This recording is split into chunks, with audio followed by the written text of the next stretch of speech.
چلے ماشاءاللہ پھر بھی بہتر ہے. کہتے تو ہیں نا کہ آئین معطل ہے. اب تو صدر میں نے بے آئین بنا دیا بغیر معطل کیے ہوئے.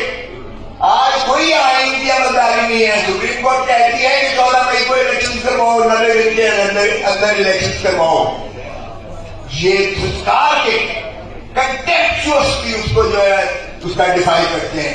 میں سپریم کورٹ سے بھی متقاضی ہوں, خدا نہ آپ جانے والے ہیں, آپ کم از کم اس کی توہین عدالت کا ارتکاب میں آپ 5 اشخاص کو اندر کر دیں.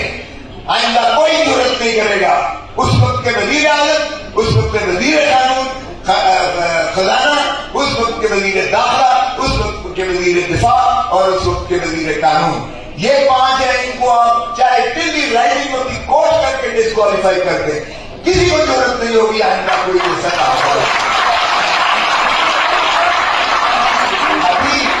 ابھی انہوں نے کل مجھے ایڈیشنل آئی جی کا فون آیا اور اس نے کہا کہ آپ کا بیان دینا ہے. یہ جو پرویز الہی کو اٹھایا گیا ہے, اس میں ہائی کورٹ نے انکوائری کی ہے. اور میں نے کہا اتنی اوقات ہے, پہلے تم یہ تو بتاؤ.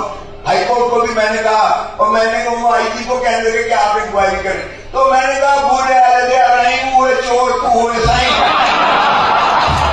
میں نے سرائکی نہیں کہا.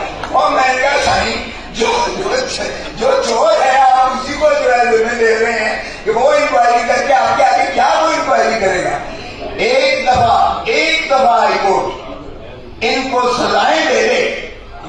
اس ڈی آئی جی کو جو بھیجا گیا تھا اس کو کہ جا کے حفاظت سے گھر پہنچا کے ہو, اس ایس پی کو جو ساتھ تھا, دونوں ساتھ تھے ایک, اور اس آئی جی کو جو کہتا ہے مجھے پتہ ہی نہیں ہے وہ چوری پرویز کہاں ہے. وہاں تغافل عارفانہ کی انتہا ہے.